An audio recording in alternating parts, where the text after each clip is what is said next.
Shalom Bapak Ibu dan Saudara yang terkasih. Kita berjumpa kembali dalam program Sapaan Gembala GKI. Saya Pendeta Esa Katri Parahita, melayani di GKI Jalan Pengadilan nomor 35 Bogor dengan penuh sukacita menolong saudara merenungkan firman Tuhan pada hari ini. Firman Tuhan saya beri judul Memaknai Kehidupan. Mengawali perenungan kita, mari kita berdoa. Terima kasih Tuhan untuk hari baru yang Tuhan sediakan bagi kami. Terima kasih untuk anugerah dan berkat-Mu. Kami hendak merenungkan firman Tuhan pada saat ini. Penuhi kami dengan Roh-Mu yang kudus Tuhan, sehingga setiap firman yang kami baca, dengar, dan renungkan menjadi kekuatan, penopang untuk kami melangkah dalam hidup kami. Dan mampukan kami untuk menjadi pelaku-pelaku firman Tuhan setiap saat. Kami juga menyerahkan hamba-Mu yang akan memperkatakannya dalam segala keterbatasannya. Tuhanlah yang menguduskan dan memakai hamba-Mu sehingga firman Tuhan dapat tersampaikan dengan baik. Di dalam nama Tuhan Yesus kami berdoa. Amin. Perenungan kita didasarkan pada surat 2 Korintus pasal 4 ayat 16 sampai 18 yang berbunyi demikian. Sebab itu kami tidak tawar hati, tetapi meskipun manusia lahiriah kami semakin merosot, manusia batiniah kami diperbaharui dari hari ke hari. Sebab penderitaan ringan yang sekarang ini akan menghasilkan bagi kami kemuliaan kekal yang melebihi segala-galanya, jauh lebih besar daripada penderitaan kami. Sebab kami tidak memperhatikan yang kelihatan, melainkan yang tidak kelihatan. Karena yang kelihatan adalah sementara, sedangkan yang tidak kelihatan adalah kekal. Bapak, Ibu, dan saudara sekalian yang terkasih, beberapa waktu yang lalu di jemaat kami mengadakan survei kepada anak-anak remaja. Salah satu pertanyaan yang muncul kemudian dari mereka di dalam survei tersebut adalah, kenapa sih kita dibuat sengsara dalam menjalani hidup? Remaja sudah mulai memikirkan bahkan bergumul tentang kesengsaraan kehidupannya. Hal ini menghantar saya untuk merenung tentang kesengsaraan, masalah atau kesulitan. Memang melekat di dalam kehidupan manusia. Manusia tidak akan pernah bisa melepaskan diri dari masalah ataupun kesulitan. Tetapi yang berbeda adalah ketika cara menghadapinya. Betul, kita tidak bisa lepas, tapi cara kita menghadapi akan juga membawa hasil yang berbeda. Cara tersebut didasarkan pada bagaimana orang memaknai kehidupannya. Untuk bisa memaknai kehidupan, tidak cukup kita hanya memiliki pengetahuan. Sebagai manusia yang terbatas, kita betul-betul memerlukan hikmat Tuhan, sehingga kita bisa mendalami keadaan kehidupan kita. Bukan hanya sekedar terfokus atau berpusat pada masalahnya, pada kesulitannya, pada sengsara atau deritanya saja. Tetapi bahwa di dalam hikmat Tuhan, kita dimampukan untuk memiliki sudut pandang yang luas. Kita bisa melihat persoalan kita dari berbagai macam sudut dan menemukan di dalamnya bahwa bukan cuma ada kesengsaraan, tetapi justru di dalamnya ada begitu banyak karya Tuhan yang Tuhan nyatakan dan yang Tuhan sedang kerjakan bagi kita. Hari ini kita diajak belajar dari kesaksian Rasul Paulus ketika ia memaknai kehidupannya. Ketika manusia lahiriahnya semakin merosot dari hari ke hari, Paulus menunjukkan dia punya semangat yang pantang menyerah yang ia tunjukkan dalam hidupnya. Semangat itu dia katakan dari hari ke hari selalu diperbaharui manusia batiniahnya.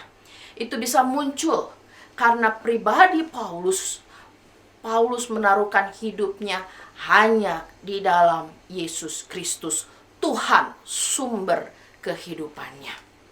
Yang berikutnya, Paulus kemudian menyatakan bahwa ia memandang segala kesulitannya, segala deritanya itu dengan objektif. Ia tidak merasa bahwa dirinya satu-satunya orang yang memiliki kesulitan, tetapi bahwa dia melihat berbagai kesulitan itu tidak ada satupun yang bernilai kekal. Yang kekal adalah Allah sendiri yang selalu hadir di dalam kehidupan umatnya dengan segala berkat, dengan segala hikmat, dengan segala anugerah yang diperlukan oleh umatnya. Yang kekal adalah Allah yang juga punya rencana untuk mendatangkan kebaikan bagi kehidupan setiap orang yang percaya kepadanya. Itu yang menjadi pegangan, yang menopang Paulus untuk bisa melihat kesulitan ini bukan semata-mata menyengsarakan dirinya, tetapi bahwa di dalamnya hadir Allah yang menyediakan segala berkat. Yang berikutnya, Paulus menunjukkan bahwa ia memakai imannya untuk menjalani hidupnya sehari-hari. Iman yang melampaui akal, yang bukan sekedar mencari hal-hal yang masuk akal, tetapi yang bersandar kepada Allah yang melampaui akal, Allah yang tidak terbatas, sehingga Paulus dimampukan melihat bahwa melalui penderitaannya ada kemuliaan yang kekal, sehingga dengan itu kehidupannya dapat menjadi kesaksian bagi banyak orang, menguatkan, meneguhkan orang-orang percaya pada masa itu bahwa Paulus dalam kesulitannya tetap setia kepada Allah, dan bahwa karya Allah tetap terus terjadi dalam kehidupan Paulus. Bapak Ibu Saudara sekalian, teladan Rasul Paulus ini kiranya juga menginspirasi kita sebagai anak-anak Tuhan di tengah kesulitan, sengsara, masalah kehidupan yang sedang kita alami. Mari kita melihat sebagai anak-anak Tuhan, pribadi kita, manusia batiniah kita dibaharui dari hari ke hari, sehingga kita punya semangat. Semangat kita bukan datang karena peristiwa di luar, karena orang lain yang kasih semangat kita.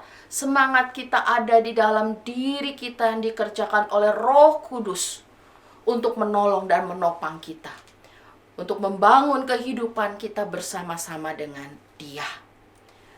Bapak Ibu Saudara, dalam segala kesulitan dan pergumulan, kita tidak pernah ditinggalkan sendirian. Kita tidak pernah dibiarkan sendirian menjalani hidup dengan segala keterbatasan kita. Tuhan yang mengerjakan pembaharuan di dalam kehidupan kita.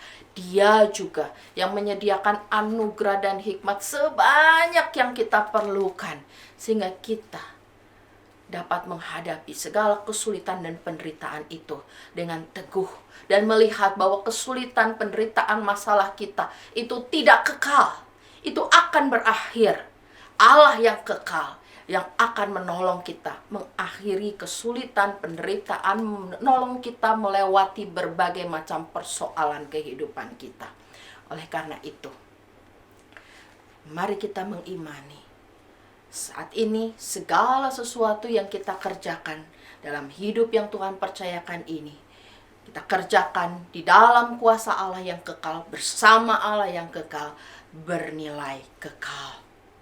Mari kita mengerjakannya dengan iman dan keterbukaan untuk mengalami karya Tuhan di setiap sudut kehidupan kita, sehingga bagaimanapun hidup ini, dimanapun kita berada, kehadiran kita membawa kemuliaan bagi nama Tuhan, memberikan kesaksian Tuhan yang menguasai kehidupan kita, Tuhan yang senantiasa memberi jalan dan mengundang orang lain untuk bisa mengenal Tuhan kita, Tuhan Yesus yang beranugerah, memberi kehidupan dan keselamatan.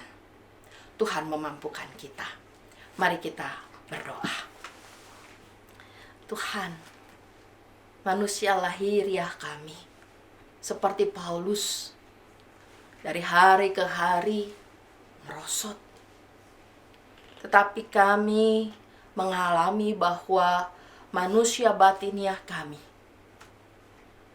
diperbaharui di dalam anugerah Tuhan setiap saat. Oleh karena itu Tuhan, kami tidak akan gentar untuk menghadapi hari-hari kami.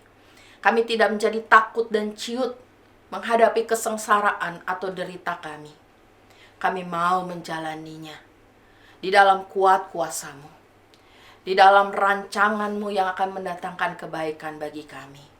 Tuhan, hari demi hari kami mau melihat dan mengalami karya Tuhan yang begitu luar biasa terjadi dalam kami, memampukan kami untuk menjadi saksi-saksi Kristus dimanapun kami berada, dan membuat orang-orang di sekitar kami dapat mengenal Tuhan Yesus sebagai Tuhan dan Juru Selamat mereka secara pribadi. Mampukan kami Tuhan dalam segala keterbatasan kami untuk menjadi alat yang berguna di tangan Tuhan. Di dalam nama Tuhan Yesus kami berdoa. Amin. Tuhan memberkati.